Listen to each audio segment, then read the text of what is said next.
Hello everyone, welcome back to my channel. আমি তৃপ্তি আপনাদের সাথে চলে এসেছি নতুন আরেকটি ব্লগ নিয়ে। আশা করি আপনারা সবাই ভালো আছেন। আজ আবার পৌঁছে গেলাম লন্ডনের ইউস্টন স্টেশনে। এখন আমরা যাচ্ছি লন্ডনের ব্রিটিশ মিউজিয়াম দেখতে। এটি অবস্থিত লন্ডনের ব্লুমসবারি এলাকায়।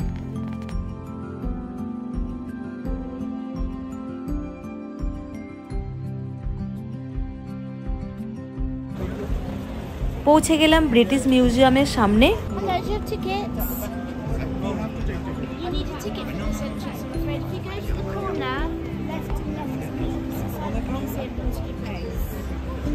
ভিতরে প্রবেশ করার জন্য সামনে রয়েছে বেশ বড় একটা লম্বা লাইন।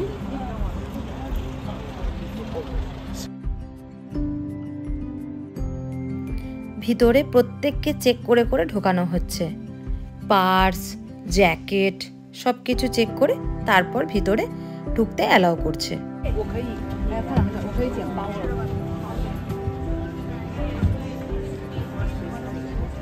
এই ব্রিটিশ মিউজিয়াম বিশ্বের অন্যতম সেরা জাদুঘর, যেখানে মানব ইতিহাসের 2 মিলিয়ন বছরেরও বেশি সময় ধরে 80 লক্ষেরও বেশি জিনিসপত্র রয়েছে। এটি 1753 সালে প্রতিষ্ঠিত হয়েছিল এবং আজও পরিদর্শনের জন্য বিনামূল্যে প্রবেশ করানো হয়। 2023 সালে জাদুঘরটি 5,82,860 জনের মতো দর্শনার্থী পেয়েছিল। অত্যন্ত একটি দল এটিকে যুক্তরাজ্যের সবচেয়ে জনপ্রিয় আকর্ষণ হিসাবে চিহ্নিত করেছে।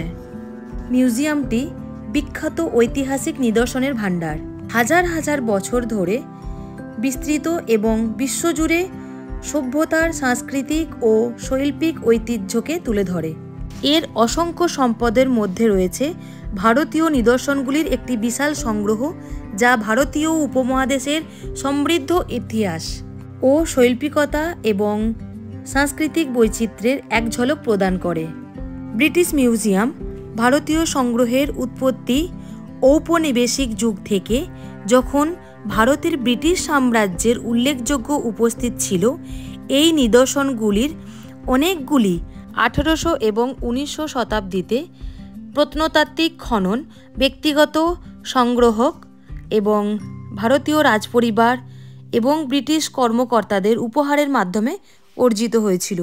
যদিও কিছু জিনিসের উৎপত্তি বিতর্কের জন্ম দিয়েছে, তবুও সংগ্রহটি ভারতের অতীত অধ্যয়নের জন্য একটি অমূল্য সম্পদ হিসাবে রয়ে গেছে।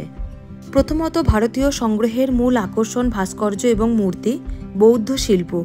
ব্রিটিশ জাদুঘরের গান্ধার এবং মথুরা অঞ্চলে ধ্বংসাবশেষ সহ বৌদ্ধ ভাস্কর্যের একটি চিত্রাকর্ষক বিন্যাস রয়েছে। এই শিল্পকর্মগুলি ভারতীয় এবং গ্রিক রোমান শৈল্পিক প্রভাবের মিশ্রণকে তুলে ধরে। বিশেষ করে গান্ধার ভাস্কর্য শিল্পগুলিতে বুদ্ধকে চিত্রিত করা হয়েছে। হিন্দু দেবতা সংগ্রহের পাথর এবং ব্রোঞ্জের খোদাই করা বিষ্ণু, শিব এবং দুর্গার মতো হিন্দু দেবদেবীর মূর্তি রয়েছে। এই ভাস্কর্যগুলির অনেকগুলো গুপ্ত যুগের এবং প্রায়শই ভারতের শিল্পের স্বর্ণযুগ হিসাবে বিবেচিত হয়। জৈন শিল্পকর্ম জটিলভাবে খোদাই করা হয়। জৈন মূর্তি এবং মন্দিরের টুকরো ভারতীয় শিল্প ও সংস্কৃতিতে জৈন সম্প্রদায়ের অবদান প্রতিফলিত হয়েছে।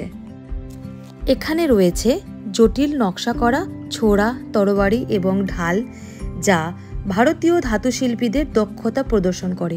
এই জিনিসগুলির অনেকগুলি রাজসভায় বা আনুষ্ঠানিক অনুষ্ঠানে ব্যবহৃত হতো। এবং এখানে আরও একটি বিশেষ জিনিসের উল্লেখ মেলে, যেটি হচ্ছে পাণ্ডুলিপি এবং সাহিত্য।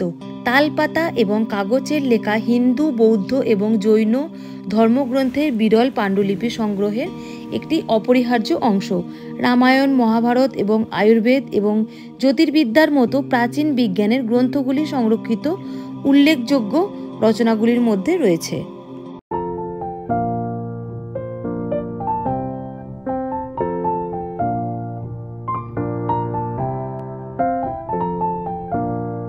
এই মুহূর্তে আমরা যে ফটোটি দেখতে পাচ্ছি, ইনি হচ্ছেন একজন গেবেলিন মানুষ। এই ব্যক্তি 5500 বছর তারও বেশি আগে মারা গেছেন। তাকে উচ্চ মিশরের গেবেলিনে সমাধি করা হয়েছিল, যেখানে তাকে পাথরের ল্যাব দিয়ে ঢাকা একটি অগভীর কবর থেকে পাওয়া গেছিল, যেমনটি এখানে আংশিকভাবে পুনর্নির্মিত করা হয়েছে। তার দেহটিতে মমিতে পরিণত করা হয়েছিল, যা দ্রুত গরম মরুভূমির বালিতে শুকিয়ে গেছিল। এটি তার চুলও সংরক্ষণ করেছিল, তবে সময়ের সাথে সাথে এর রং সম্ভবত বিবর্ণ হয়ে গেছে। তার চারপাশে মধ্য রাজবংশের পূর্ববর্তী যুগের জিনিসপত্র রয়েছে, প্রায় 3500 খ্রিস্টপূর্বাব্দ, যে সময়ে তিনি বেঁচে ছিলেন বলে এখানে লেখা আছে বা আমরা মনে করি। সবই গেবেলিন থেকে এসেছে এবং কিছু হয়তো তার সমাধির থেকেও এসেছে। প্রদর্শনীতে কাশ্মীরি শাল এবং সূচিকর্ম করা পোশাকগুলি বস্ত্রশিল্পে ভারতীয় দক্ষতা তুলে ধরে। মিউজিয়ামটিতে মুঘল, রাজপুত এবং পাহাড়ির মতো বিভিন্ন ভারতীয় বিদ্যালয়ের ক্ষুদ্রাকৃতি চিত্রকর্মের একটি চমৎকার সংগ্রহ রয়েছে। এই চিত্রকর্মগুলি ভারতীয় পৌরাণিক কাহিনী, রাজ দরবার এবং দৈনন্দিন জীবনের দৃশ্যগুলিকে চিত্রিত করে, যা সেই সময়ের রাজনৈতিক, সামাজিক এবং সাংস্কৃতিক ভূদৃশ্যের অন্তর্দৃষ্টি প্রদান করে। ভারতীয় মুদ্রা সংগ্রহ বিশ্বের বৃহত্তম মুদ্রাগুলির মধ্যে একটি, যা মৌর্য সাম্রাজ্যের প্রাচীন পাঞ্চ চিহ্নিত মুদ্রা থেকে শুরু করে মুঘল আমলের সোনা এবং রূপার মুদ্রা পর্যন্ত বিস্তৃত। এই মুদ্রাগুলি ভারতের অর্থনৈতিক এবং রাজনৈতিক ইতিহাসের একটি আকর্ষণীয় রেকর্ড প্রদান করে। মূলত ব্রিটিশ মিউজিয়াম কেবল নির্দেশনাবলীর একটি ভবন নয়, বরং মানবজাতির ভাগ করা ঐতিহ্যের একটি জীবন্ত সংরক্ষণাগার, যা দর্শনার্থীদের সময় এবং সভ্যতার মধ্য দিয়ে ভ্রমণের সুযোগ করে দেয়।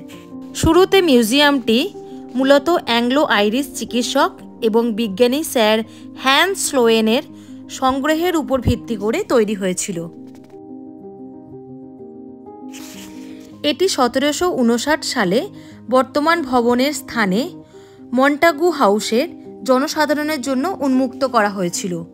পরবর্তী 250 বছর ধরে জাদুঘরের সম্প্রসারণ মূলত ব্রিটিশ উপনিষদবাদের ফলাফল এবং এর ফলে বেশ কয়েকটি শাখা প্রতিষ্ঠান বা স্বাধীন স্পিন অফ তৈরি হয়েছিল, যার প্রথমটি ছিল 1881 সালের প্রাকৃতিক ইতিহাস জাদুঘর।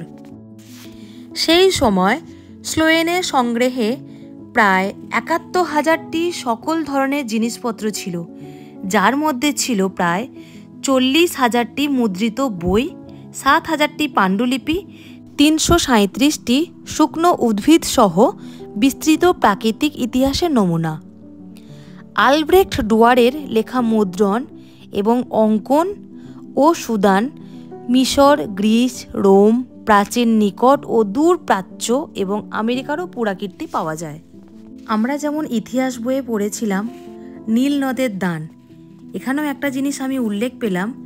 নীল নদের যুদ্ধে ফরাসি অভিযানে পরাজয়ের পর 1801 সালে ব্রিটিশ জাদুঘর আরও মিশরীয় ভাস্কর্য অধিগ্রহণ করে এবং 1802 সালে রাজা তৃতীয় জর্জ রোসেটা পাথরের উপস্থাপন করেন, যা হায়ারোগ্লিফের পাঠোদ্ধারের মূল চাবিকাঠি। 1818 সালে দ্বিতীয় রামাসিসের বিশাল আবক্ষ মূর্তি থেকে শুরু করে মিশরীয় স্মারক ভাস্কর্যের সংগ্রহ ভিত্তি স্থাপন করে। এরপর অনেক গ্রিক ভাস্কর্যের সূচনা হয়, বিশেষ করে 1805 সালের প্রথম উদ্দেশ্য নির্মিত প্রদর্শনী স্থান চার্লস টাউনলি সংগ্রহ, যার বেশিরভাগ রোমান্স ভাস্কর্য ছিল। এই ব্রিটিশ মিউজিয়ামে বহু রকম ঘড়ির নিদর্শনও পাওয়া যায়।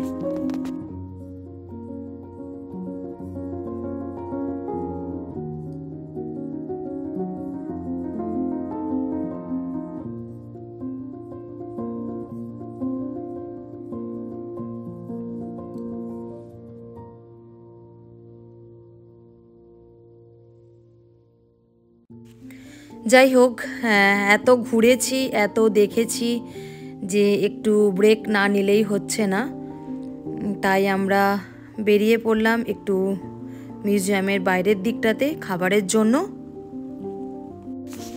মোট কথা মিউজিয়ামটি একদিনে পরিক্রমণ করা সম্ভব নয়, তাই যতটুকু পেরেছি আপনাদের সামনে তুলে ধরার চেষ্টা করলাম।